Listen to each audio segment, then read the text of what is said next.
The meeting of the Planning, Zoning, and Building Committee. Roll call, please. Alderman Art Woods. Here. Alderman Curielli. Here. Alderman Carr. Here. Alderwoman Fonseca. Alderman Fasano. Here. Alderwoman Ames. Here. Alderman Artie Woods. Here. And Alderman Catalano. Here. We have a quorum. I'll make a motion to approve the minutes for May 14th, 2026 of the Planning, Zoning, and Building Committee. Do I have a second? Second. Any corrections, comments, amendments? There being none, all in favor say aye. Aye. Opposed, nay. Motion carries. We have three reports tonight. The first one is a zoning variation to allow a 6-foot privacy fence in the corner side yard at 218 South Cedar Avenue. What I'll do is have the staff present first, and then if there's any residents that want to make comments, I'll recognize them. Chairman, Director I Springer? believe the petitioner also would like to make a presentation after I make one. Yes. Okay. Would you like me to proceed? Yes, please. Okay. So this request is a zoning request for, zoning variation request for a fence at 218 South Cedar Avenue. It's related to a 6-foot vinyl privacy fence in the corner side yard. The property itself is located at the southwest corner of the intersection of Spring Oaks Drive and Cedar Street, and it is zoned single-family, which is the R3 zoning classification. This is a picture of the existing fence as it's been installed. It's a 6-foot vinyl fence. The homeowner applied for a building permit back in September 2024. The permit was rejected because it wasn't permitted in that location per the zoning code. In January 2026, staff discovered the fence was installed where it was proposed, and then the owner submitted a variation request. So this is where the fence is installed right now. It's on the property line, as you can see in the red. This is where the petitioner is requesting a variation to allow it to remain. The code, however, basically says that you can't install a fence on a corner lot like this that projects any further than the front line of the house on the adjoining lot. So per the UDO regulations, the fence is required to be located here. This would be a conforming location for the fence, which is in the middle of his backyard. So this is a comparison showing what is installed and what is permitted. We did receive, prior to the public hearing, 6 letters of support from the neighbors that are outlined in blue. They were all supportive of allowing the fence to remain where it is.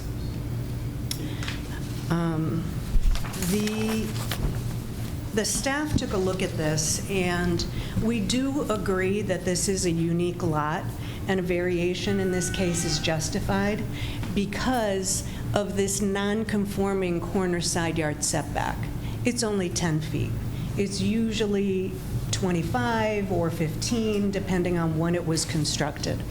This house was intended to be located to another home, single-family home, right here where Spring Oaks Drive is. I can probably fast forward to, I'm going the wrong direction, to this map that shows you the homes on Cedar were constructed first. There was intended to be another single-family home lot here, and but when these neighbors, the houses on Spring Oaks Drive were constructed, the request came through to have Spring Oaks Drive go through to Cedar. And so this is a situation where the property on the corner would have been, that north property line would have been a side yard setback instead of a corner side yard setback. So let me go back to where I was. Wrong direction, sorry about that. So because of that, staff had suggested an alternative location. It's not back where the code would require in the middle of the lot, but adjoining to this northwest corner, which is a 10-foot setback from the property line. Again, because of that unique condition where it's a unusual side yard setback, basically unique condition, and therefore we had suggested that location. Going the wrong direction, sorry. The Community Development Commission did hold a public hearing for this, and they did recommend by a vote of 5-2 the location that's 10-foot setback from the property line. This evening, we are asking the PZB committee to recommend one of three things. Either grant the requested variation to allow the fence to remain where it's installed, to deny the variation, which would require either removing the fence or relocating it to 25 feet from the north property line, or granting that variation to allow the fence to be relocated to a point 10 feet back. Those that on the CDC that were in favor of this kind of viewed it as a middle ground between, you know, what is being requested and what the code requires. And so that's why they recommended approval. And that is the end of my presentation, but my understanding is the petitioner would like to make a presentation as well. Would the petitioner like to address the committee? Yes, sir. Please approach the, state your name and address, please, for the record.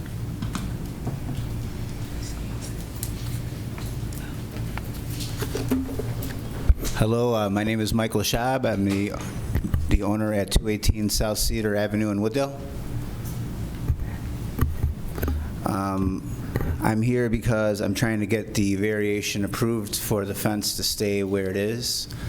Since the beginning, when I originally applied for the permit, I did try to get a variation. However, I'm a new homeowner and I didn't really know how it worked.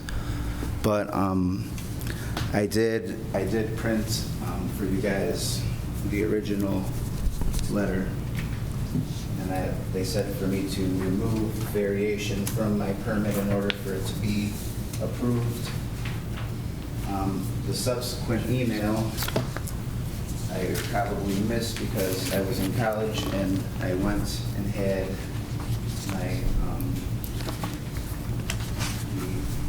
the fence Can you go was- through this for us? Because I don't think we're going to have a chance to read it all. Yes, I will. I'm sorry about the packet. I just wanted to get you guys the information.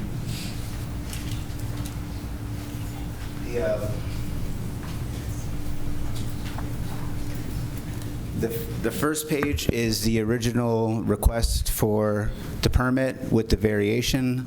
I would imagine that someone would have called me, you know, to say, hey, this is how you do a variation. We need to have a process, but I didn't. I applied, and I thought everything was okay because I did what they said on that paper. And apparently I missed an email, and they denied that as well. So they denied it first because I didn't have the Plata survey, I didn't have the building request, and then I was able to reapply, and I thought since I hadn't heard anything back that it was okay. And I was at college, and the guy that was installing the fence started installing it. I come home from a nine-hour day at college, and I seen that half the fence was up. I thought everything was okay.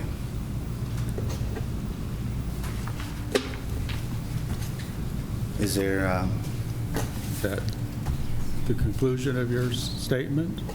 yes, well, I thought my presentation was going to pop up there, but Does he have a presentation? We have the presentation that you gave at the CDC meeting. Is that what you would like? yes. Nothing further has been forwarded to us. Okay, no, that would Okay. be okay. I could, So which one is it?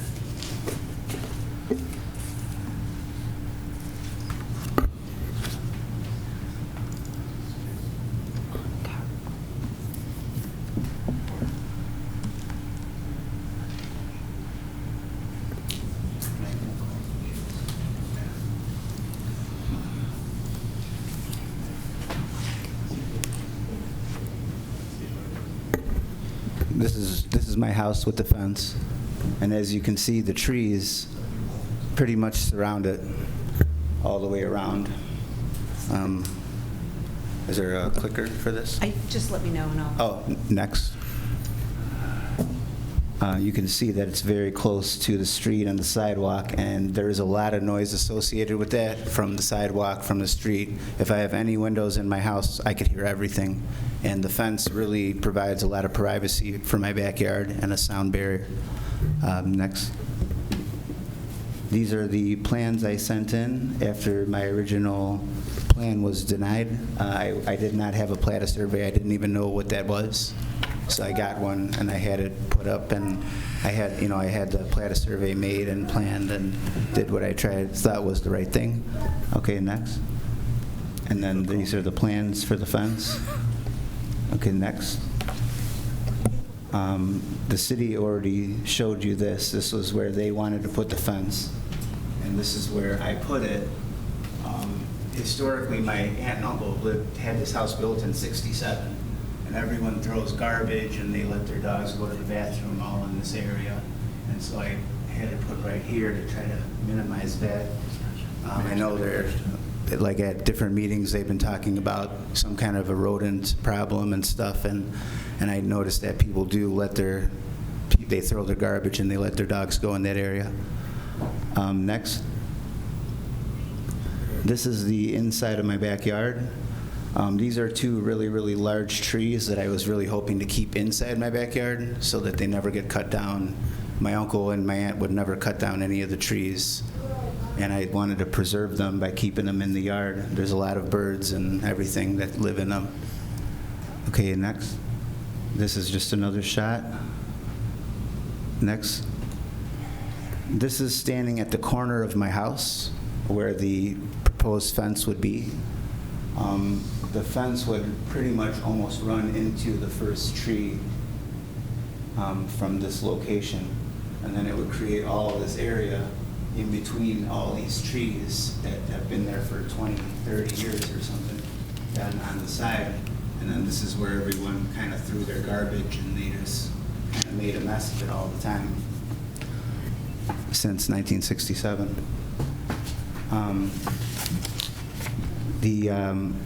The hardship was basically because Spring Oaks Drive was created there, and they made a very, very small side yard. And my aunt and uncle, for years, they always kind of complained that they never have privacy, and you could see right in their backyard, and that type of thing. Next. This slide is kind of just talking about the same thing.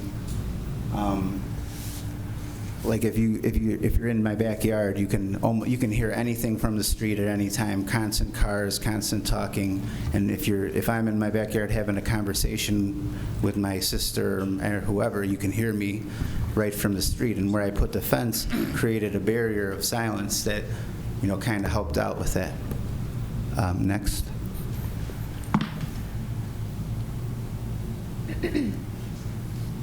I maintain my property really well. It always looks nice. I think the fence is in harmony with that. It looks really good.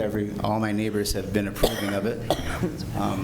They say it looks really nice. It makes the neighborhood feel safe. And we do live on the next block from the house that was talked about at the last meeting. So it is nice to have a little privacy and security in my backyard. Next. When we planned the fence, so that the city would have access to the Buffalo box and to the electrical pole outside. That way there's no issue with utilities or anything like that. Next. That's where the fence sits now. And even in that little bit of area, you know, I find garbage and doggy bags and stuff, and like that's about 3-4 feet.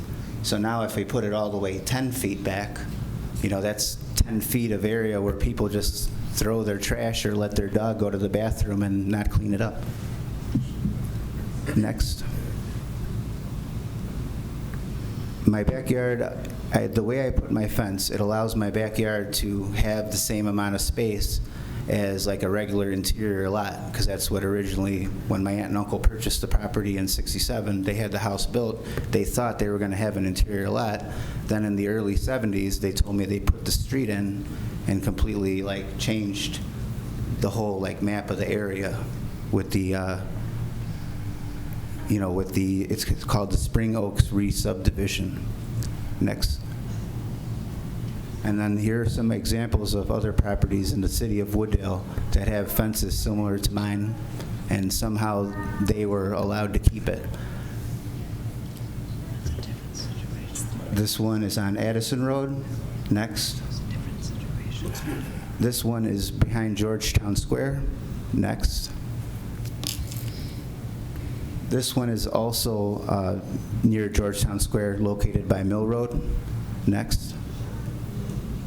This house is right by mine on Wooddale Road. Their fence pretty much goes all the way to the sidewalk and does not come off the back structure of the property either. It goes from the side, kind of like mine, but I left room for my water meter on the side of mine. Next. And this house is on Wooddale Road, and they actually have a front-facing fence to the street, which I've never seen before. Next. And this house is by the school over by Addison Road at Westview School. Next. I left all the trees because my uncle always talked about Wooddale. He loved living here because there were so many trees, and to never get rid of the look of nature. And when I installed my fence, I actually had neighbors come over and said that they were very happy the way I did it because it kept the area looking wooded. But now the area looks wooded and secure. And before, it looked, I had many people coming in my backyard and vandalizing a couple times. I don't know who it was. Could have been kids, could have been anyone. But my house is right by a bus stop. So it is nice to be able to keep, people and children from going into my yard, within that 10 feet. That would, if I moved the fence. Next. Next. This is a look from coming down the street. This was taken from Google Maps, or Google Earth, I believe. And as you can see, there's no problem with sight. No neighbors have ever complained about not being able to back out of their driveway because of my fence. And I've actually, one of the letters that I passed out to you all was from the Smutex, which are my next door neighbors that live in the house directly behind me. And they said they had no problem with it. And when I went to talk to them initially, they had no problem as long as I did it and I didn't disturb their trees, which I didn't. Next. This is the site triangle, which I found in the Wooddale Code. It requires 30 feet from each direction to make a turn. Next. And this is the front of my house, which does not violate the site triangle whatsoever. I'm not sure exactly how many feet. I want to say about 50-something feet. Next. This is the shut-off box, which I placed outside of my fence to allow the city to maintain it and use it if they needed. Next. This is the electrical pole. We put the fence in around it so the electrical workers can still climb up the pole and access the public utilities without a problem. And then outside, the same. Next. This is a look from the outside of the fence. The pictures that you've seen before were without any greenery, and this was earlier in the season, and now it's even greener. Now there's even more leaves, and you basically can't even see the fence sometimes once all the leaves grow in. Next.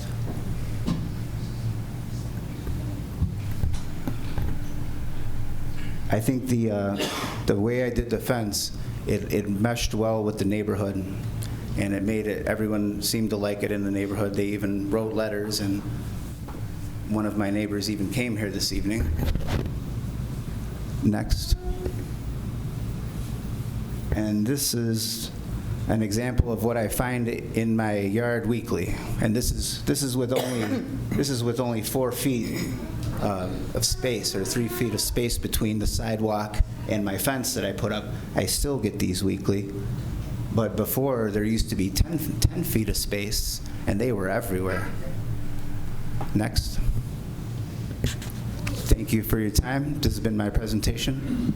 And I hope the council would allow me to keep my fence where it is for the good of the community and the safety to my neighbors and myself. Thank you very much. Director Springer, can you return to the option slide? Thank you. I'm sorry.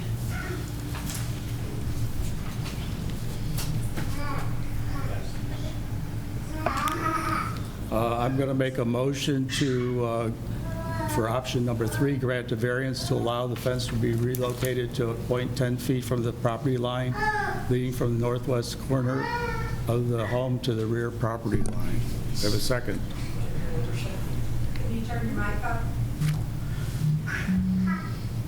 Going to make a motion to grant a variance to allow the fence to be relocated to a point of 10 feet from the property line, leading from the northwest corner of the home to the rear property line.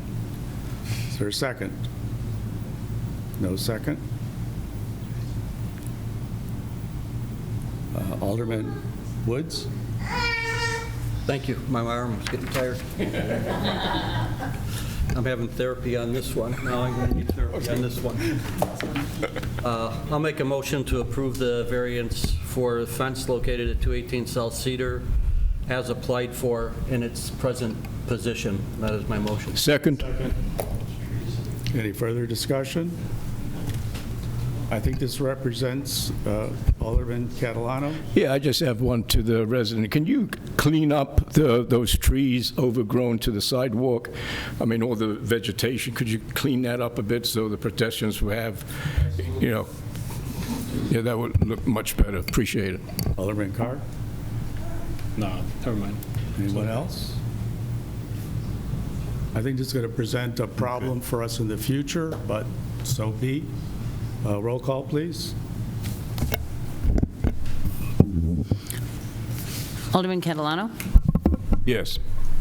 Alderman Artie Woods? Yes. Alderwoman Ames? Yes. Alderman Fasano? Yes. Alderman Carr? Yes. Alderman Curielli? No. And Alderman Art Woods. Yes. That passes. Congratulations. Item 2, zoning variations to increase the maximum allowable building height and reduce the minimum parking requirement, as well as a site plan review for a proposed industrial building at 1501 Mattel Boulevard. Your presentations? Yes. Actually, Assistant Community Development Director Purvis is going to make this presentation. Thank you.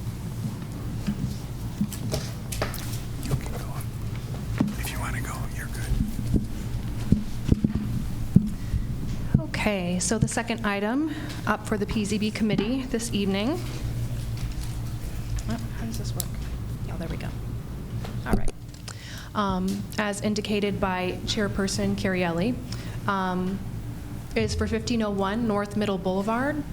It's consideration of some zoning variations to allow construction of a 156,000 square foot industrial building at 1501 North Middle Boulevard.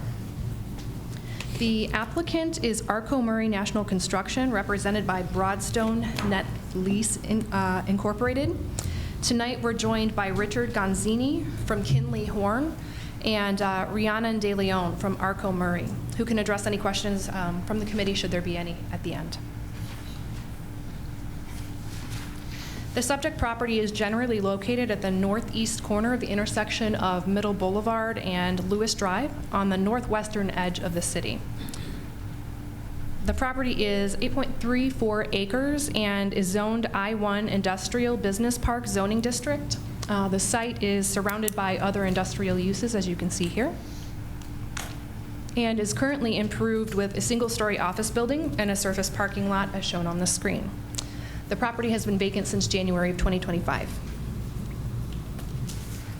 This is a plan view of the site layout. The development will include demolition of the existing building and parking surfaces, as well as construction of a 156,000 square foot speculative industrial building with loading docks, surface parking, and utility improvements. Access to the site will be provided via 2 existing access points on Lewis Drive. Those are circled in red here at the bottom of the screen. And 1 existing access point off of Middle Boulevard, which is shared with the adjacent property to the north. The site circulation is generally going to remain the same. The north side of the building will feature 2 drive-in doors and 16 truck docks with an additional 14 knockouts, which would allow for 30 total possible loading docks in the future. The proposed building will be constructed with precast concrete panels of various colors. The roof lines you can see are varied in different sections there, and there's some textured panels on the building that all add visual interest. There are 4 main building entrances provided on Lewis Drive elevation that will make the division of the building into 4 tenant spaces possible in the future if that's desired.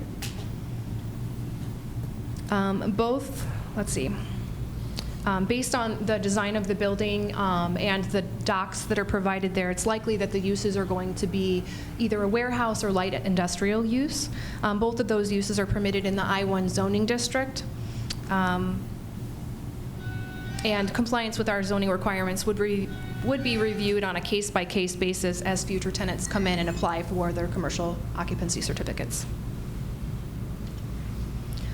With this project, extensive site landscaping is proposed throughout, including around the perimeter of the building, the perimeter of the site, at the foundation of the building, and throughout the parking lot, as you can see in the parking lot islands. In addition to the administrative site plan review, 2 variations are being requested, 1 for parking spaces and 1 for the height of the building.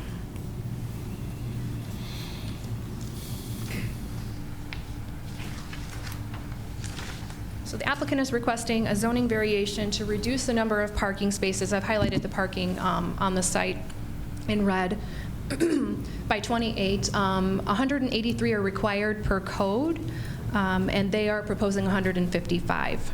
They have cited the Institute of Transportation Engineers Manual, which recommends 58 stalls for warehouse uses for a building of this size. That's based on the square footage of the building. And then it would also require 105 parking stalls for a light industrial use. So they provided both of those regulations from the ITE, which is an industry standard. As noted, 155 stalls are proposed, which exceeds those industry standards. So staff doesn't feel that there's an issue with the request with what they have here. The maximum building height in the industrial district is 45 feet. The applicant is requesting to increase the building height to approximately 51 feet. Per the UDO, height is measured from the public sidewalk at the property line, and on this particular site, there's a substantial grade increase from the sidewalk up to the building, resulting in the need for a variation. So if you measured where the building is from the base of the building to the top of the building, it's actually only going to measure at 42 feet. But if you measure all the way out at the sidewalk up to where the building would be, it would be 51 feet. So it's kind of a little bit of a wonky way that we measure in our code that necessitates the variation here. The applicant has indicated that the request is really driven by the need to provide a 32-foot clear ceiling height, which is kind of the industry standard for a Class A industrial warehouse, which is what they're marketing it as. The use is consistent with the designated land use category and the future land use map. The business park land use category is intended to accommodate a mixture of office, research, low-intensity distribution, and light manufacturing uses. adjacent to major arterial roadways and highways. In addition, redevelopment of this site helps the city to reach a number of its goals. I've kind of outlined those here. Redevelopment of an outdated property, which could spur future investment in other sites. Through an attractive building design and extensive landscaping, the project will enhance the underutilized site and improve the curb appeal. And then accommodating for real estate market needs and demands for contemporary uses. Staff did do a an administrative site plan review, and did find that it is in compliance with our UDO and our comprehensive plan. We don't think that there is going to be any unwarranted or unreasonable effect on the surrounding property or public utilities. Per the initial engineering review, the proposal is not expected to create unreasonable drainage erosion problems or anything like that. They do meet our stormwater requirements in terms of lot coverage and all of that. The project will be subject to complete plan review and code compliance during the permitting process as well. We'll make sure that it meets all the building code requirements and everything at that point in time as well.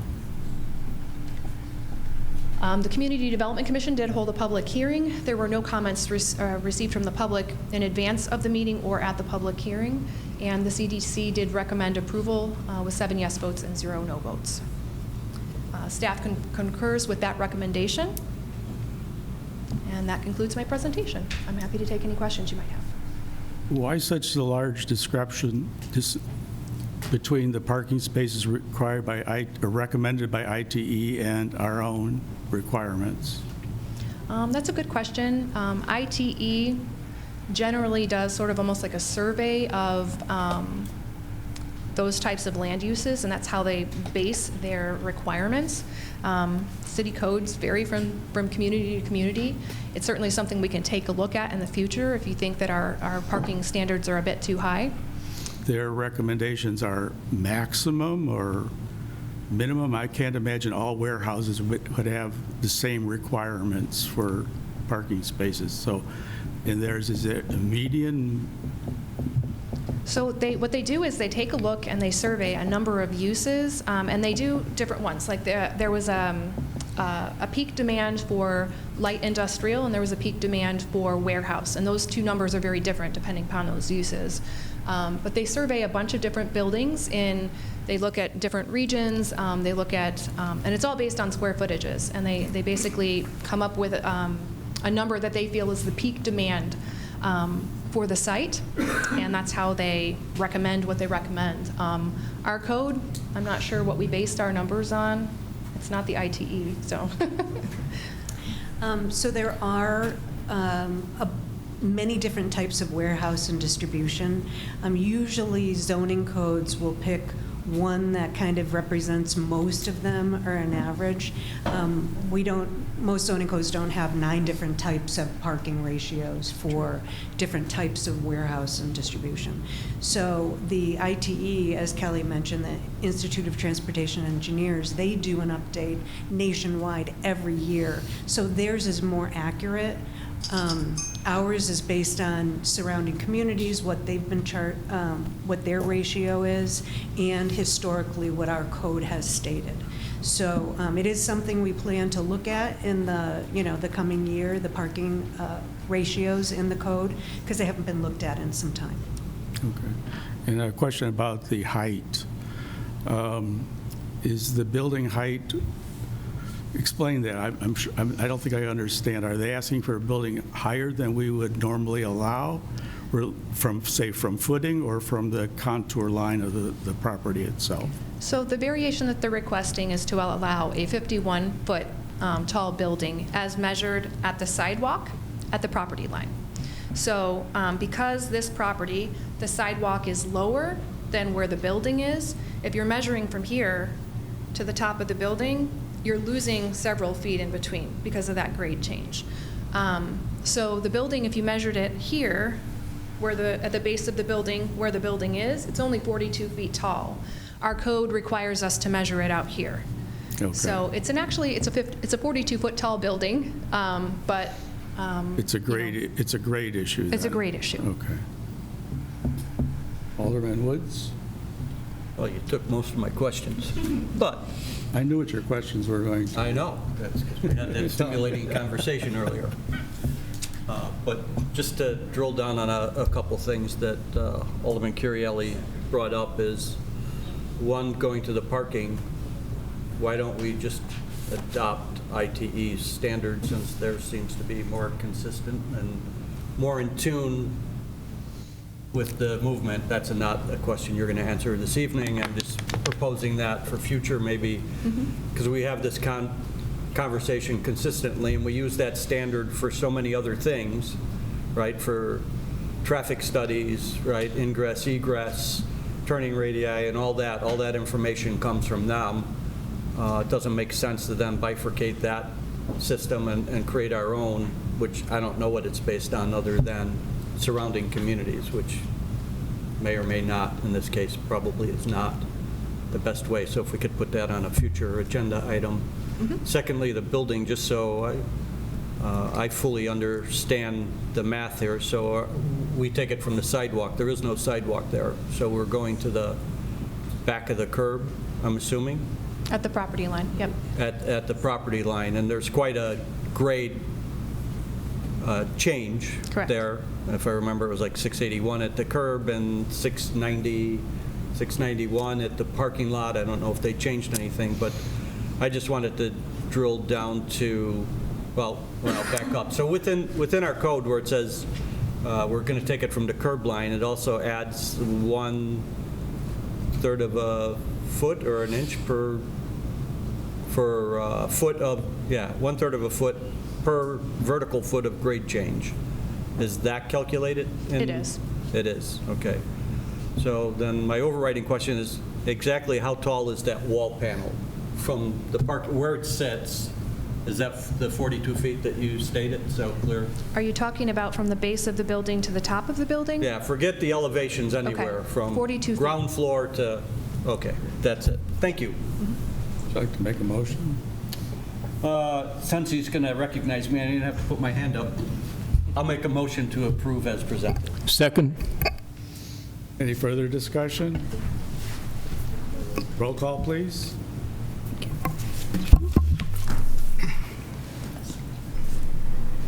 Alderman Curielli? Yes. Alderman Carr? Yes. Alderwoman Ames? Yes. Alderman Catalano? Yes. Alderman Artie Woods? Yes. Alderman Fasano? Yes. Sorry. And then Alderman Art Woods. Yes. And that passes. Thank you. Third item, seeking direction on regulations related to short-term rentals. So again, we'll have staff speak, and if there are residents who would like to address the committee, we'll do so afterwards. And then Alderman Woods will have a chance to speak. Do I have to hold my arm up? Yes, yes. Thank you, Chairman. So this is related to short-term rentals. This has been a topic of discussion most recently because we've had issues with one of our Airbnb rentals in the community. So staff was requested to review our short-term rental regulations in response to those concerns. And our short-term rentals right now are regulated in our rental residential section of the city code. And they must register and be inspected every year. So they pay a fee, they submit paperwork, and then we send an inspector out to make sure it meets all of the safety, building, fire regulations. So currently we have 14 short-term rental properties registered with the city. Between 2019 and 2023, police received 5 calls for service for short-term rentals. These were things like lockouts, one rental person trying to get into the wrong house in the middle of the night. The police thought it was a burglar. A couple of them were lockouts. One of them was one intoxicated person, but not what we're seeing most recently with this other one. They were very minor, and there were, like I said, only 5 between 2019 and 2023. And there were no calls for service from police in 2024 and 2025. Obviously, in 2026, we've had 5 call-outs related to this one home. So short-term rentals were added to our code back in 2020. And just for everybody's information, a short-term rental is defined as any dwelling or portion thereof made available for use or used for accommodations for lodging of guests, paying a fee or other compensation for a period of less than 30 days. So based on the request to do an evaluation of our short-term regulations, staff did reach out to 19 different communities. What you can see here is, and this is not the chart I wanted to show, the yellow and the green are all communities that permit short-term rentals with some restrictions. The red are ones that prohibit it. And the yellow is one that community that prohibited it, and then they were sued, so it's currently in litigation.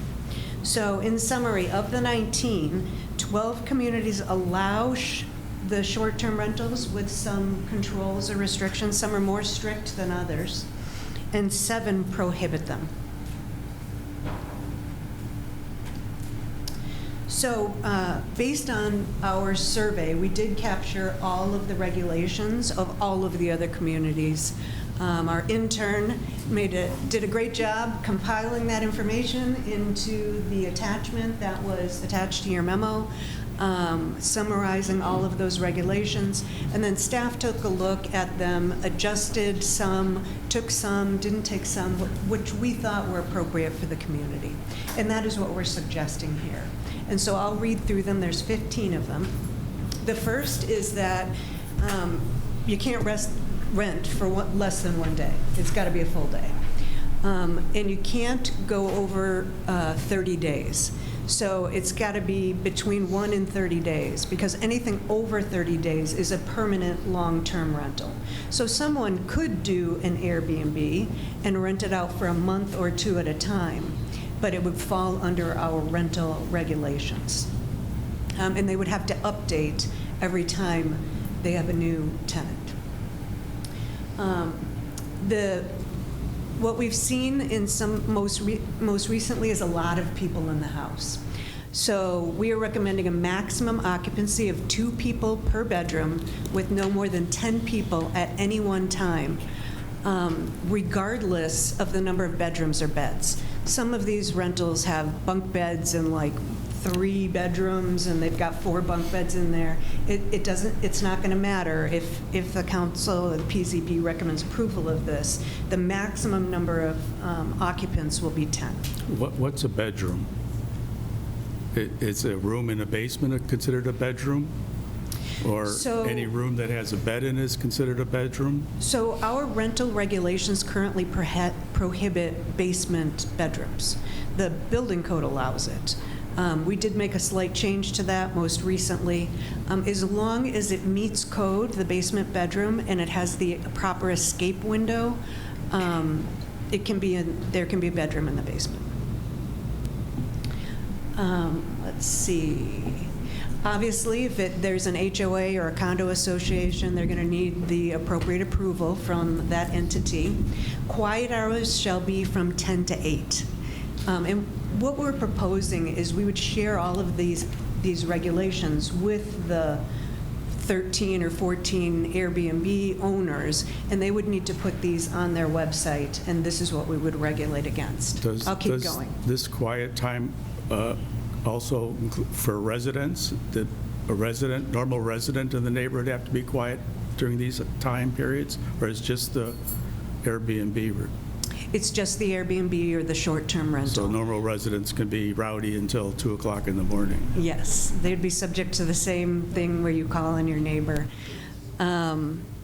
And this is only for the short-term rentals. We're not proposing to add any of these regulations to the long-term residential rentals, as those don't seem to be an issue, and we have sufficient regulations to control that. Let's see, the rental owner or manager must be located within a 30-mile radius and available to respond to any emergencies, complaints, or code violations. Along with the short-term rental application, the property owner must provide proof of homeowner's insurance and give us a general layout of the home. Just keep in mind, we're still doing an inspection. 8, so this is fines for noncompliance. So each time we find that people are, either the police is called out and there's a verifiable, code situation or a violation of any part of our city code, we would assess fines. The first one will be $750, then $1,000, and then $1,500. We are also proposing, if you want to jump to number 13, if a short-term rental is subject to 3 or more violations within a 12-month period, basically their rental period, the city can revoke the short-term rental registration, and then all rentals shall cease. So first you'd get the fine, then a bigger fine, and then a bigger fine, and then once you hit your third, we can revoke. Number 9 is that operators must keep a register of guests, arrival and departure dates, basically the things that they would capture on the rental portal that they're a member of. Excuse me. We are proposing to charge an annual registration fee. We're suggesting $200, which is a little bit more than other rentals. We're also suggesting that if you have a short-term rental in one home, you can't have another short-term rental any closer than 750 feet away. So assuming our lot widths are 50 to 65 feet, sometimes 80 on a corner, you couldn't have, depending on the length of the lot, of course, you couldn't have another Airbnb until like 14, 15 houses away. So basically, it's going to be on one block. It's also 750 feet around, so there couldn't be one behind you on another street or across the street within 750 feet. They would be required to have an exterior video monitoring system. I mentioned this 13 is the 3 strikes and you're out. 14, they have to park on paved surfaces on private property, not on the street overnight. And of course, our code does require that you have to park on paved surfaces. And people aren't going to be allowed to park on the grass. So that'll be one of the restrictions.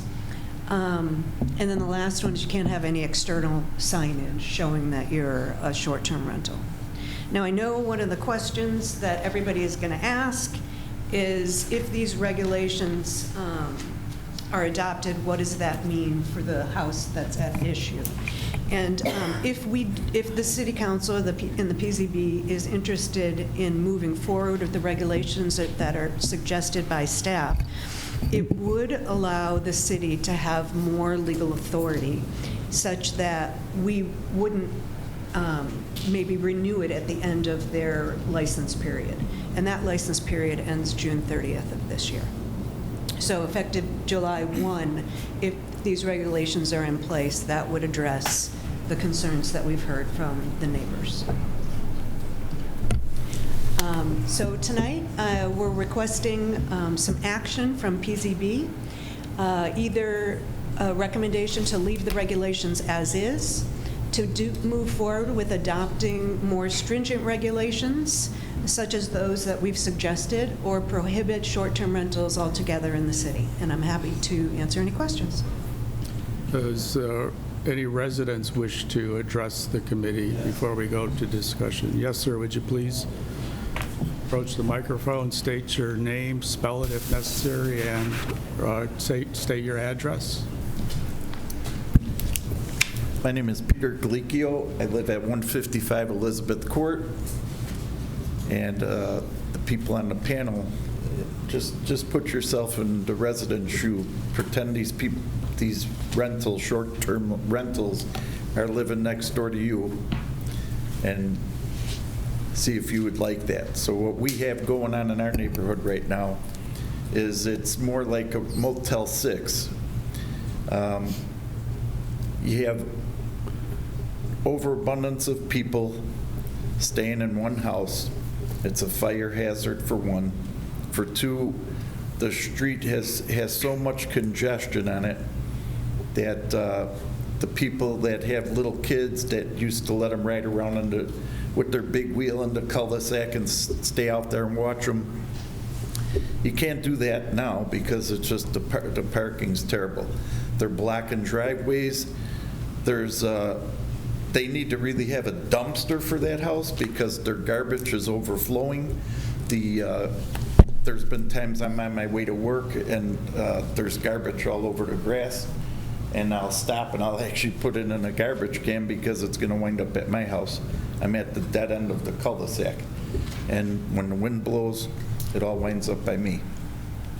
So I could appreciate the suggestion, but from what the smart thing to do is if there's only 14, am I right that you said there were 14? Correct. Short-term Airbnbs, whatever you want to call them, in Wooddale? Why do we have to have them at all? Why don't we just eliminate the short-term rentals? And if people want, I mean, the other thing is, that's a $750,000 home. It's not a $100,000 home. It's not a condo.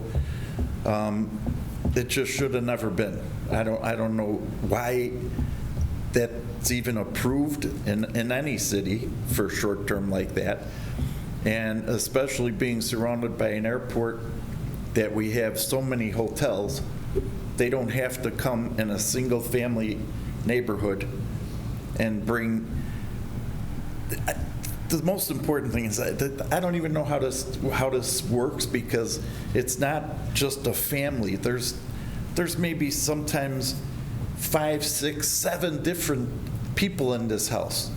It's the League of Nations that are getting all together, and I don't know how they even stay together in one house. I don't know how it's possible. I see Nunzio wants to say something. You good? Finishing? Do you have anything more to say? So, what I'm asking is to, on behalf of the people on Elizabeth Court, to eliminate that address, 149 Elizabeth, eliminate it from rental, because it's a terrible thing. I believe the lady that lives next door is about 90 years old. I don't think she has a husband anymore. She's petrified. She's afraid to go out. They have pool parties late at night. They blast the radios. She's trying to sleep. I'm sure she can't. My dogs go crazy sometimes because they'll be out at 2, 3 in the morning and they'll be standing on my driveway talking on the phone, and I never seen these people before, so it kind of makes you uncomfortable too. So please give it consideration to eliminate these short-term rentals in Wooddale in general, not just Elizabeth Court. I see it as a major problem. The last thing I want you to think about is Indian Lakes Resort. They went from running a beautiful hotel at one point, and they made it to where they'll rent out the rooms and people are renting them for a day, 2 days. It finally got shut down by the town of Bloomingdale because of a shooting. A shooting had to take place for them to realize that it was a bad setup. So let's not wait for something crazy to happen. Let's just clean it up now. Thank you. Thank you. Any other residents wish to speak? Please state your name, spell it if necessary. and Ron your Niederer, address. 139 Elizabeth Court. I know the last meeting we discussed Roselle as an example. I might have said that they shut it down. They didn't, obviously. A lot of towns did. Roselle didn't. But what they did do, Airbnb, a B&B, what does it stand for?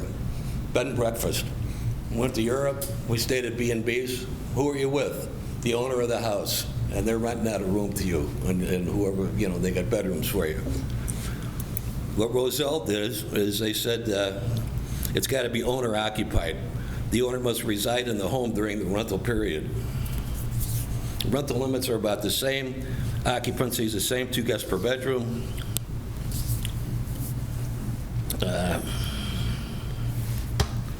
Host can only operate one short-term rental property within the village. Penalties, you're good. Noise, you're good. The last item they had in their policy in Roselle was pets and smoking. And it says most individual B&Bs have strict non-smoking policies and specific rules regarding pets if they are permitted. And obviously smoking is a problem. Anyway, that's all I had to say. Take a look at the Roselle. We have Yeah. any other residents wish to speak? Yes, sir. State your name, please. Good and evening, Jim address. Giuliano, 145 Elizabeth Court. Could you push it back to some of those rules and regulations you had on the screen above? I got a couple questions on that. First off, 10 people. That was the max amount of people you could have in there, right? 5 bedrooms, 4 bedrooms, 10 people max. So what happens when there's more than 10 people? So you're telling me right now there's not going to be more than 10 people renting that home? Is that what that rule states? Director Springer? So that would be the maximum. Obviously, the city isn't going to go out and, I'm sorry, I can't hear you. so the city wouldn't be able to go out every time there's a new renter in there. But if we received, somebody called us and the police went out because maybe there was over occupancy, they would review who was on the rental license, make sure it was 10, and everybody else would need to leave. All right, so Sir, I believe what you're saying, so if the police go there and there's more than 10 people, what happens? Sir, just make a statement, please. We'll not discuss it. Okay. The committee will All discuss right, these issues. I'll make a statement. So This is just that a being said- proposal. That being said, being 10 people more in there, that's never happened. That never happens over there. And then as far as these fines, $750, $1,000, $1,500, I don't understand. How does that get applied? Is that to the renter or to the owner? Go ahead, please. Continue. That's another question. Okay. Registration fees, short-term rental. No, that was basically my thing. You gonna answer my those? questions or whatever. So, like the other gentleman said, there's no way that place goes less than, way more than 10 people, probably 100 people. So, being that said, probably the best solution, in my opinion, is just to eliminate Airbnbs. Would be the easiest and most effective, because that policy will never be, supported. Thank you. Anyone else? Mike. Pat. Pat. Answer those. Yes. Mayor, did you have a question No, first? that was Okay. Pat. Oh, Resident. sorry, we have one more resident, which is statement. It can sound like a question. Hi, I'm Jane Bennett, 141 Elizabeth Court. To question about the 10, I'm with Jim. There's hundreds of people in there when it happens. But the police indicate that eviction, having anybody evicted from, they don't have the legal right to do that. So is this going to be something that they will have the legal right to do? Because they said, we can't evict anybody, you got to go through the eviction process, and we can't do anything. We can just ask them to be quiet. So the question is, if I'm allowed to have a question, is that, will the police have the ability to do this? But I'm still with, you shouldn't have it anywhere in the city. Thank you. Attorney Bond. I'll just answer a couple, just so everyone knows, that's the public comment is the podium, and then the committee will address those. With respect to the over occupancy, that actually is a much more stringent number than that house would allow, given the square footage, given the number of basements. There's a load limit for buildings, so that is a very restrictive number, and was, as suggested, you've seen more people there than in the past. And again, this is going to apply to all, not just that property, all Airbnbs or short-term rentals. Would the police have an opportunity to evict? They could not. Under the Illinois law, they could not. What the police could do is, as was the director said, is they're going to, if these regulations go into place, we will have a notice of who is to be there, who is on their registration. Those individuals, if there's in excess of 10 people there, the police do have the ability to, that would be a violation. Anybody over 10, police have the authority to have them removed. They're not going to go in and take them out by shackles, but to remove them, that will be a violation. That would go into the 750, and depending on if it happens again, it would go on from there.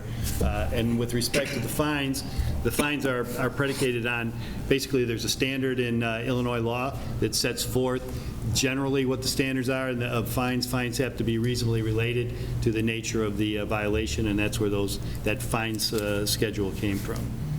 Response to the question. Thank you. Mayor, please. Yeah. Honestly, I don't want to put our police department into counting how many people are there. I prefer we just eliminate the short-term rentals and get this over with. No, we don't need a frat house in town. Alderman Catalano. I'll make a motion to prohibit short-term Airbnbs in the city of Wooddale. That's my motion. I'll second it. Alderman Hardy Woods. Just a question about the regulations. The way I read the packet, if that were to be the option, I know we have a different motion on the table, but if that were to be the option, it sounded like this was more retroactive, that we would be, these violations that have already occurred, if we adopted those regulations, that would essentially end this problem, Airbnb, effective their next renewal period, which is in a few weeks, right? Am I understanding that right? I'm going to defer to the attorney. Yeah, they wouldn't be applied. Go ahead. Retroactive. What they would be is cumulative. So it's like when you've got a liquor license violation. If last year they had a license violation and they get another one this year, that license violation that occurred in the last license year would be taken into consideration.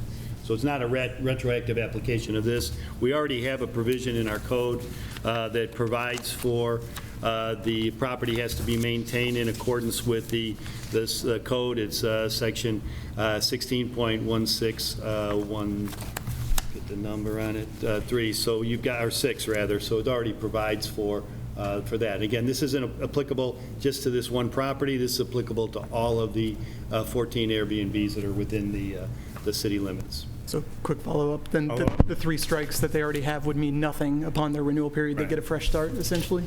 Not necessarily.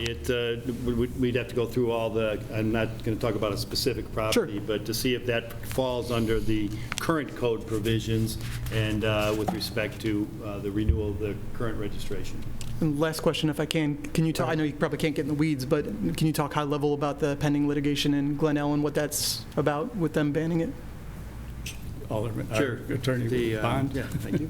There was a home that was in unincorporated Glen Ellen. They incorporated into it was operating as an Airbnb. They incorporated, and it was allowed under the county regulations in DuPage. It was then incorporated into the city of Glen Ellen, and the city of Glen Ellen prohibited that use from occurring. The courts found that to be what's called a regulatory taking. In other words, there was a regulation that deprived a property owner of their property rights on that particular property. And that's still, there was a temporary restraining order was issued against the Village of Glen Ellen in May of 2025. That is still in place, and the parties are discussing a resolution of that. And Glen Ellen is, in all likelihood, going to enact regulations that strictly regulate and restrict the kind of activities that can be done on the property. Alderman Fasano. Director Springer, just to be clear, their application to renew is in, what, 3 weeks, right? June? Their, this particular home? Their registration period ends June 30th of this year. June 30th, and we can kind of assume that they're not going to get approved again, I would say. My motion would be to approve. We have a motion and a second. I'd make a second motion to approve the regulation. Have to vote on the first one. Oh, okay. Alderman Woods. Just want to drill down. I mean, we I'm sympathetic to everything that you guys said, and nobody should have to go through that. I wouldn't want it next to my house. That being said, I also have to weigh the other 14 people who followed the rules and there hasn't been an issue. This is a bad accident. There has to be more. I talked to the attorney about this, the same as we handle the liquor commission. that we have something with more teeth in it to get rid of somebody. They're doing this purposefully. They know exactly what they're doing. You don't take your $750,000 house and rent it out to 100 people unbeknownst to you. I mean, that's exactly what they're doing. And the 1 day, why wouldn't we make that 3 days? Right? The higher, right, the minimum 1 day. So that's exactly what a party is. It's 1 day. They're renting it short term. They're trying to get the cost down. At least 3 days. Right, at least 3 days. And again, no, I get, so the goal is, I think we have the same goal. I just don't want to punish everybody else because this guy's the bad actor. So I have to weigh both. I'm sympathetic. I know you're probably going to throw tomatoes at me afterwards, but there has to be a way to put more teeth in what we do to have a hearing that we can not only find a guy, but suspend the license, you know. How about one strike and you're out? I'm okay with that. But that would be up to whatever. Attorney Bond? Yeah, with respect to, what you've got is a proposal from staff as to what some regulations are that would really tighten up and prevent the kind of activities that the neighborhood wants to prevent, as does the council. So if you went from 1 to 3, we would just have to change the definition of what a short-term rental. Currently it's between 1 and 29, essentially, once you get into the 30th So that's where you day. got the one, okay. So you would have, if that's the direction of the council, to have that, so you would have it between that timeline. Right. I mean, I want to solve this problem, but I don't want to hurt 14 other people. So I'm weighing the two. So there's got to be a way to do that. 13. Well, 15 comes and they are abusive, that's Any other comments? Alderwoman Ames? Yes, so just looking at some of the other towns that do have the heavy restrictions on the short-term rentals, do we know if they've had any like large issues with that once restrictions were put in? And thank you so much for all the research and looking into towns. I know that was a lot to put together, but just thinking about the towns that don't allow it is one thing, but the ones that do, are they having incidents? Just obviously with the exception of this one property, we haven't had anything in the last 2 years, any complaints. So did you get any feedback from any of the other communities about issues with those restrictions in place? So we're aware of some communities having issues and then adopting these more restrictive regulations.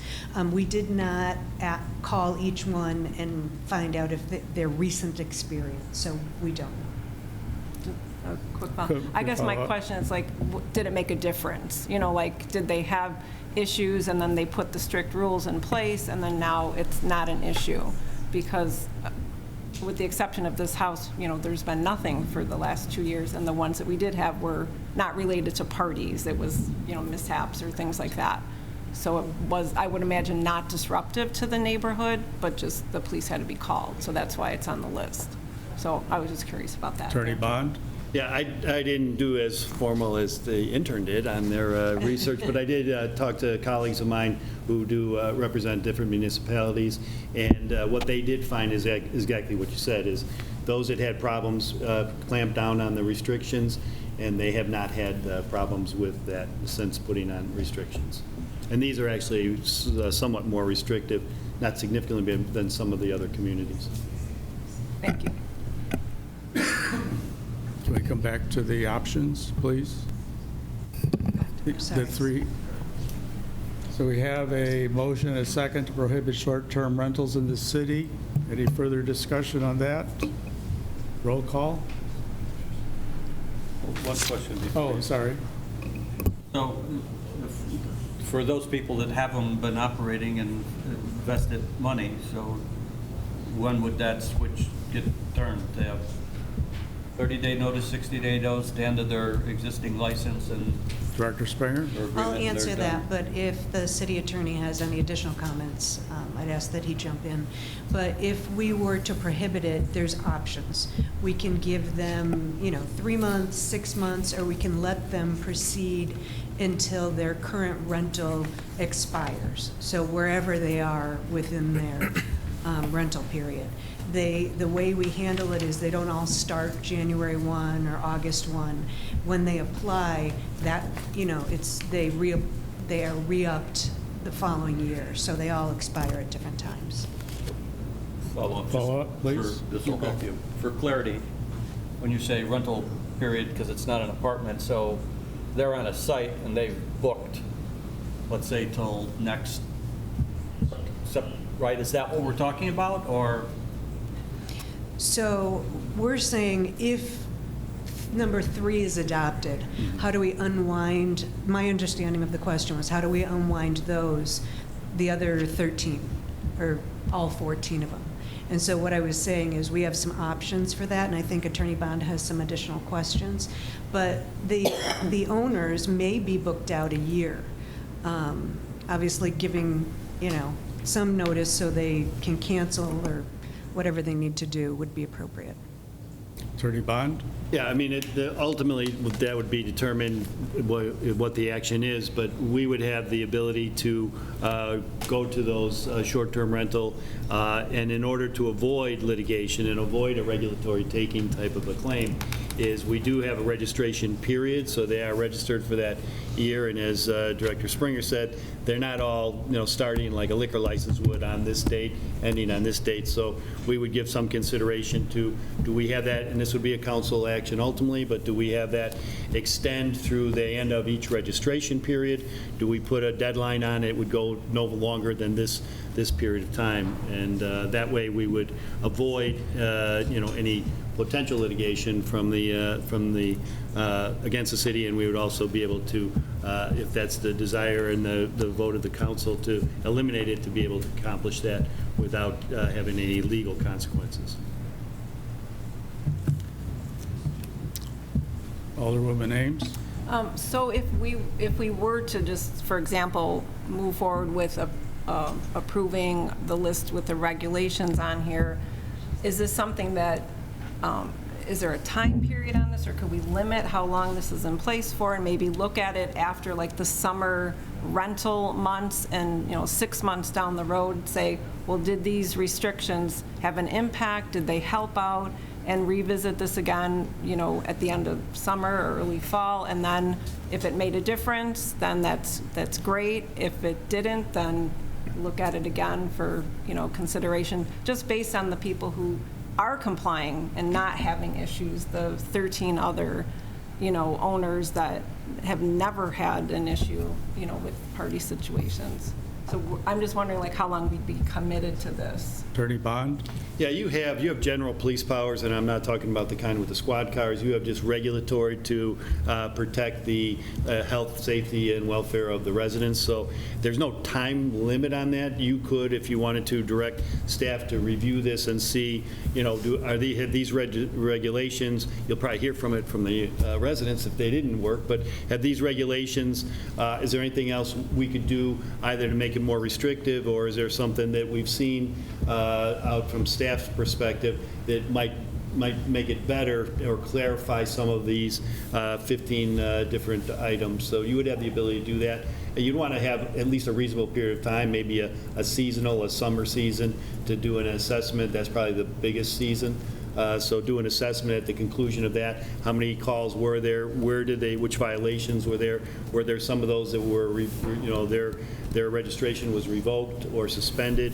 And what were the nature of the violations? And you could have that analysis, and then if you found that there were additional regulations that needed to be implemented to address those specific concerns, you would be able to then amend your code. This is simply an amendment to the city ordinances to allow for these additional restrictions and regulations.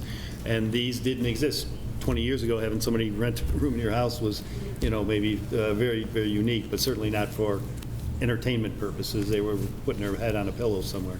I'd like to rephrase the question in a different way. Can we change the code at any time the council or the committee so decides, or does it have to stay in place for a certain period of time, like a year, before we can readdress it? Bernie? Yeah, there is no duration. You have the ability to address that anytime you believe that there is a need for that in order to accomplish the objective of the state. Okay, thank you. Alderman Woods. Yeah, to the couple questions, to the fines, right? We're fining the property owner. Is that automatic, or is there going to be some kind of process? Or he just pays the fine and moves forward? Attorney Bond? Yeah, there's a couple of different ways we can do it. We can make that part of our administrative adjudication, where we go in front of an administrative law judge. There'd be a determination, was there a finding? Otherwise, it can be done by the senior staff members, the city manager, or someone of that. So we have to, the point I'm trying to get, so we have to allow him time to argue or refute? Is that what you're saying? Yes, I mean, there might be 20 people there, and 10 of them are at the house next door, and we assess a fine on someone at that house, and we don't have any verification that that's in fact where those individuals were. So everybody's entitled to due process.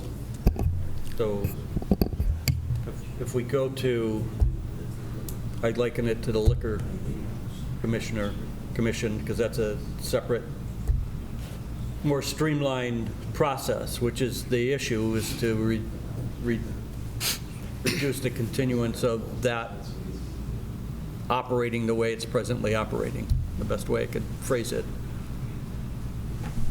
So if we, under our normal system, if we fine them, that could last 60 days or drag out 90 days, right? If we have to go through adjudication to even fine them? It could. I mean, we do have for our commercial occupancy certificates, there is a provision in there where it goes to the city manager, and it can be designated whoever you designate for that purpose. And then the property owner still has the right to come in and contest whether or not that was a valid violation. There's ultimately a determination. That's a much more streamlined procedural aspect of it, but still protecting the procedural rights of the property owner.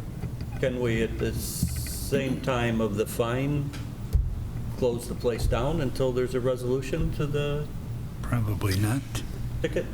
Well, you can. My suggestion would be to take the regulations that would cause it to be temporarily suspend the registration is what would happen, pending the outcome of that ultimate determination, if it's the city manager or whoever. But it would still be pending, meaning we have to go through the process, the 30 or 60, or it's pending on the outcome of the... There's two different ways. You could have it so it would wait until that determination is made. The other procedural aspect would be you suspend it, and it would remain suspended until a final determination is made as to whether or not it's suspended for an additional period of time or ultimately revoked. So that would be a temporary status, would be it is suspended until that occurs. And it would have to be, obviously, like you said, with the liquor license, and it would be a procedural, expedited type of a process, rather than go through the administrative adjudication, which has a timeline set forth under Illinois law. Mayor, please. Yeah. Honestly, I can see it now. We're going to have 20 people, somebody's having a party, right? 10 people are staying there, but 10 more people come for the party. We get the calls. Our police department's going to have to go out, and they're going to see more than 10 people. And I've heard complaints already. They're smoking up, they're drinking. They're not going to be in the right state of mind. They're going to be basically jumping down our officers' throats. I feel something bad's going to happen. I prefer we don't get to that point at all. Alderman Woods? And I'm with you. I fully understand everything you're saying. But in either event, anything we do, there's got to be a process, and I'm focused on the guy that's causing the problems and trying to put the best rules or regulations in process that will eliminate that issue as quickly as we can eliminate it without punishing everybody else. He's the bad actor, so do we need to go to 2 days minimum, which forces him, if he's getting $2,000 a day, did you say? At least 3. At 3, so then he's got to charge that guy $6,000 8th they have the party. But you're worried about that. Please, please. You have to be called on. Yeah, No, I I'm sorry. can't- This I can't this do is any calling. between council members, so. Any further discussion? Mayor, please.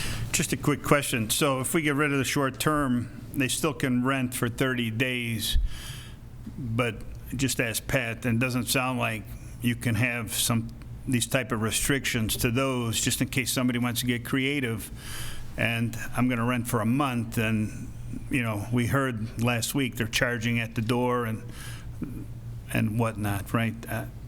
I don't know, I guess we need legal for that, but. Yeah, our current rental regulations that are applicable to those that are the long-term, we would have to revisit those in order to put similar restrictions in there. Over 30 days is long-term? Yes. Alderman Woods. Yeah, that's part of my point, is to create these rules, because whatever you recreate, you could come up with, I rent it for 30 days to somebody, there's no law that says he has to show up every day to the place. He pays me for the 30 days, that's all I know. Then he went on vacation, he was there for 2 days, then he subbed it out to somebody else. That, to me, is creating more problems. So I'd rather try to focus on the issue that we're having with the bad actor and solve that. That's what we're solving for. So if it's making it minimum 2 days, having the different systems so that we can act quicker on the fine, and cancel the license, you know, put him out of business. He won't last long. If he's got things booked and then he can't deliver on the booking because he got shut down for 30 days, he's not going to book anymore. Or if he has to book a party and they got to book 2 days or 3 days, I don't care what you make it 4 days. Tony, or Alderman Catalano? The sorry. problem is not on the owners. The problem is the people who are renting the place. That's causing the issue. So it's not going to change anything, I don't think so. But we The do. owner knows what he's doing. Yeah. That's what I'm. But we do have a motion on the floor, right? Right. Can we vote on that? So let's call motion. Roll call, please. Let's see where we stand. That's to prohibit. Prohibit, yes. Right. It's a recommendation. Alderman Art Woods? No. Alderman Currielli? Yes. Alderman Carr? No. Alderman Fasano? No. Alderwoman Ames? Alderman Artie Woods? No. Alderman Catalano? Yes. So motion fails. So Alderman Woods.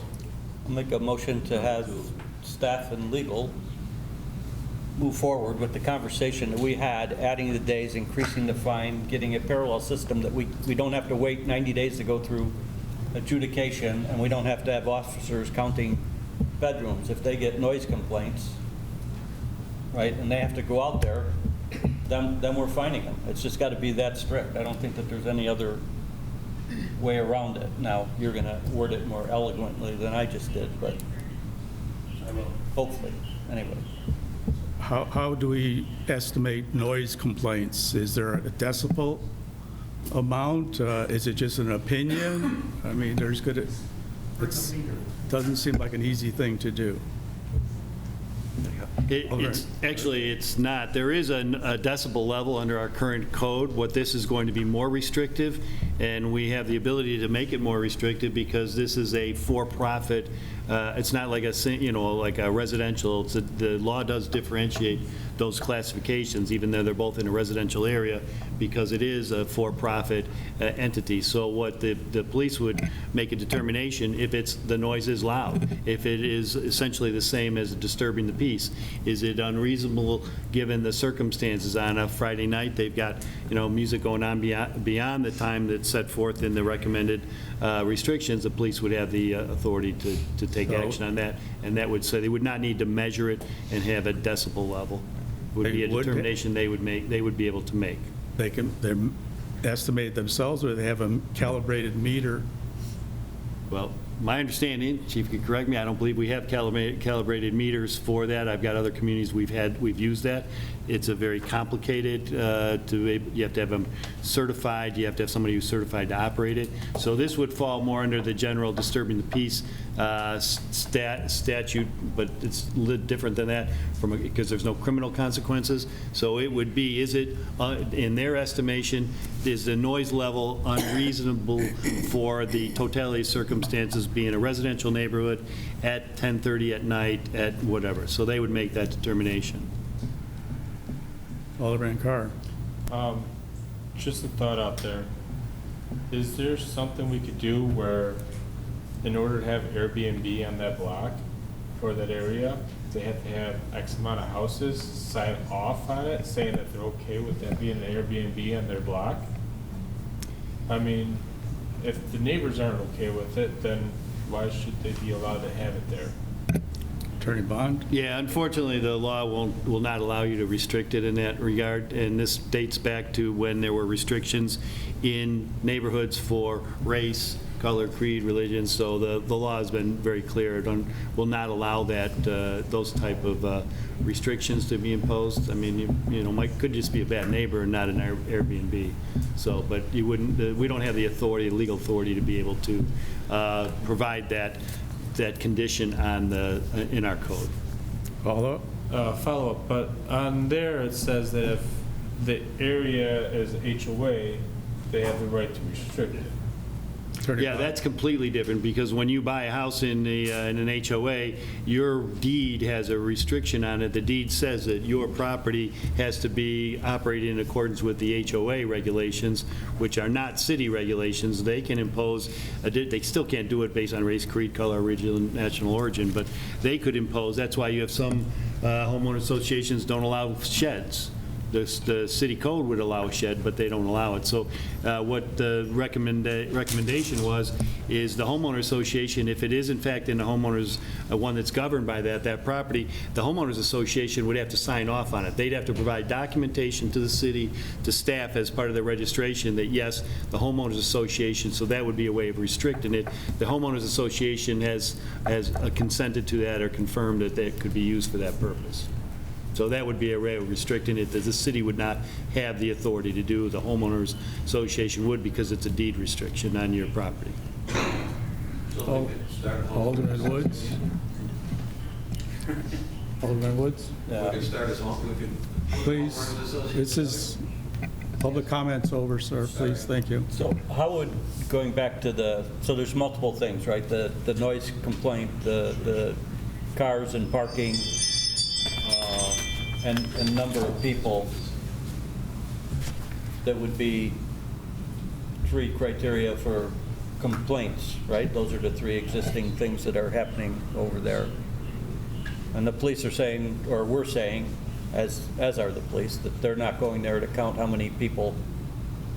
So how would we determine if there's more or too many or not enough? Or Attorney Bond? Well, 2 ways. I mean, if there's a if there's a neighbor complaint and the neighbors provide photographs of, 40 people standing out in the street, that could be used for that determination. If there's the worn body camera footage from an officer who responds to a call, that could be used to make that determination. And then remember, if the regulations go forward as proposed, there has to be everybody who's supposed to be there, those 10 people, we will know who those 10 people are, and we'd have a registration of those individuals. Another question. So this just popped in my head. So like a lot of other things, the community votes on zoning issues and all that. Can we vote on somebody having a license? So our conversation when I talk to you is, can we create a separate class of license? Right now they're kind of lumped together, and that one would have more teeth in it. And could we have the ability to then just, again, they're a bad actor, they're not adhering to the rules, they're injurious to the neighborhood, they're disrupting the neighborhood, whatever the things are, violations, that we just come here and vote that person out, or a committee votes them out, or whatever. Yeah, there's some obstacles to doing that, but the cleanest way would be to do it through a registration, which we have, and just put some teeth into the current registration. When Airbnbs were included in the ordinance, they weren't very, widespread, and so that's why we have very scant regulations Right, regarding it. nobody anticipated. Right, but that would be part of, rather than necessarily the licensing, but have the registration and then have it come. The city council could be the appeal body if that's part of the process. So in other words, it could come before the staff could be the department head. The department head makes a determination that violations existed, and then that could be sent, if someone appeals that decision, they could appeal it to a subcommittee of the city council, much like you have the mayor sits in his capacity as mayor and also as the liquor commissioner, and he makes a determination on liquor violations. So it could be a similar process to that. Is that what you're asking? Mayor, please. So I'm hearing they can appeal. Well, if you had 3 strikes, we had 3 strikes, you're out. Now we can appeal, so is that, I guess that's going to be a legal thing, right? But while they're waiting for appeal, they shouldn't be allowed to operate. Attorney Bond? Yeah, I mean, there's got to be some, it's just so there's not somebody just in retribution just goes and says, I saw 50 people there and there was nobody even renting it that night. So there does have to be a process. But with the point that was raised before, could it be suspended pending the outcome? So their registration suspended pending them going through a very abbreviated appeal process. And that it could be. One more comment? Well, I was going to make a motion to have Oh, staff okay. and legal put that together so that we could look at it. You made the motion. You already made the motion, You yeah. made the motion with all but we didn't get a second. Right. I'll second it. Anything else? Roll call, please.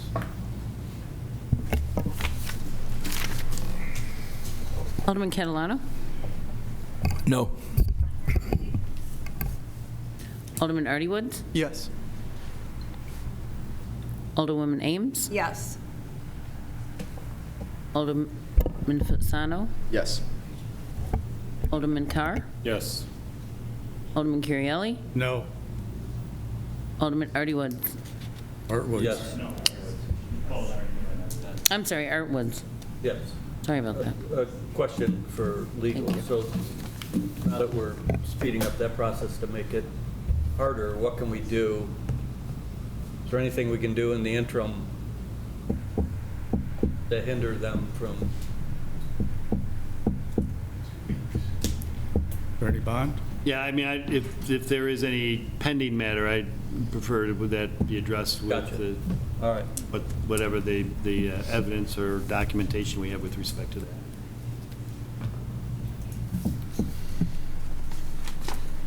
I'm sorry, Dr. Springer. I did want to mention that we are planning on a special city council meeting on June 25th, and that is where we would bring the final proposed ordinance for your consideration that the staff and the attorney will work on.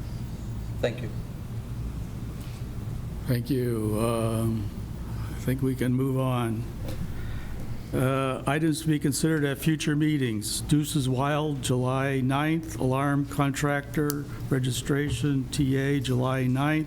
Community Park Design Services, Spring Summer. Any additions? I'll make a motion to adjourn. Second. All in favor? Aye. Opposed? We are adjourned. All right, I'd like to call to order the Public Works Committee meeting. Let the minute taker note that the same staff and elected officials are present. I'll start off by making a motion to approve the meeting minutes from May 14th, 2026. Second? Any comments, questions, corrections? All in favor? Aye. Aye. Any opposed? That passes. We have 2 items tonight. First off, an approval. Oh, wait a second. Thank you.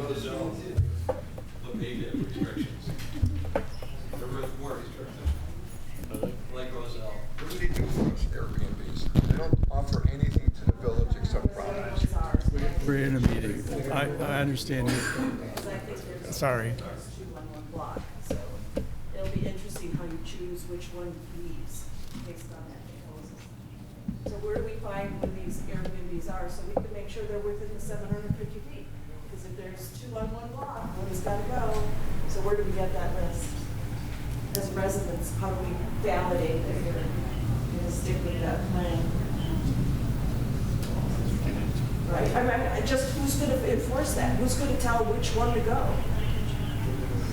Because I understand there's 2 on one block in this, in Wooddale, so who's going to do that? We'll look into it. Okay.